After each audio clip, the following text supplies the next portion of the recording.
আসসালামু আলাইকুম। সবাই ভালো আছেন? আমি আল্লাহর রহমতে ভালো আছি। আজকে একটা ব্রেড কিনছি। এই ব্রেডের খোলার পরে, হ্যাঁ? যখন ওই পাশে খুলছি তখন এই প্রবলেমটা আমি পাইছি। তো এটা হচ্ছে যে ২৩ উৎপাদন দেয় ২৩/৬/২০২৪ সাল এবং মেয়াদ উত্তীর্ণ ২৮/৬/২০২৪। এখন কথা হইলো যে এই ব্রেডটা কেনার পরে আমি আসলে কি জন্য এই ভিডিওটা মেক করতেছি এটা আপনাদের মাঝে শেয়ার করব। আসলে যারা আপনারা ব্রেড কোম্পানি আছে তো ব্রেডের ভিতরে যে গর্ত বা ফাঁকা অংশ যেহেতু যে এটা কিসের কারণে হয় এটা যারা হচ্ছে যে ব্রেড তৈরি করেন কোয়ালিটি ডিপার্টমেন্ট আছেন আর&ডি ডিপার্টমেন্ট আছেন এটা সবাই আপনারা জানেন।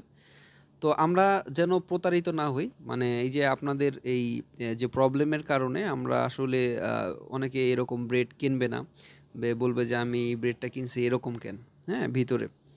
তো আসলে ভিতরে এরকম থাকার কারণ হচ্ছে যে এটা আন্ডার প্রুফিং হইতে পারে, ওভার প্রুফিং হইতে পারে, বা এটা সেডিমেন্টেশন ভ্যালুর কারণে হইতে পারে, বা ফলিং নাম্বারের কারণে হইতে পারে, বা এটা গ্লুটেনের কারণে হইতে পারে, বা এটা আপনারা যে ইস্ট ইউজ করতেছেন বা কেউ যদি বেকিং সোডা ইউজ করেন সেক্ষেত্রে এই প্রবলেমগুলো হইতে পারে। তাই আমি বলব না যে সব এই ২৩ তারিখের যত প্রোডাকশন হয়েছে সবগুলাই এরকম, আমি বলব না। কারণ আমি যেটা নিয়ে আসছি সেটারই সমস্যা ছিল। আমি জাস্ট শেয়ার করলাম। নেক্সট টাইমে হচ্ছে যে আপনারা এটা একটু ইমপ্রুভ করবেন যেন এরকম প্রবলেম আসলে না হয় আরকি। আর যদি হয় আপনারা কোয়ালিটি টিম তো অবশ্যই আছেন, বা কোয়ালিটি অ্যাসুরেন্স ডিপার্টমেন্ট হোক বা কোয়ালিটি কিউসি হোক, এগুলা আসলে হোল্ড করে দিবেন। এগুলা যেন মার্কেটে না আসে।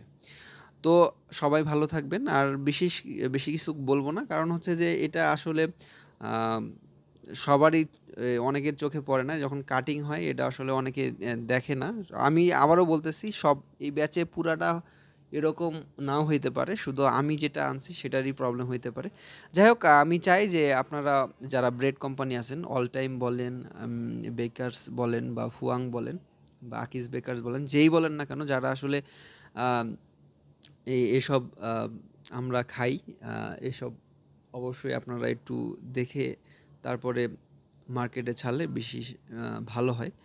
কারণ আমি হচ্ছে যে এই এর আগেও বড় গর্ত পাইছিলাম, বা এটা আমি কিছু বলি নাই। যেমন কালকে আনার পরে মনে হলো যে আগের মতো হইছে কিনা। খোলার পরে দেখি যে আগের মতো। এইজন্য ভিডিও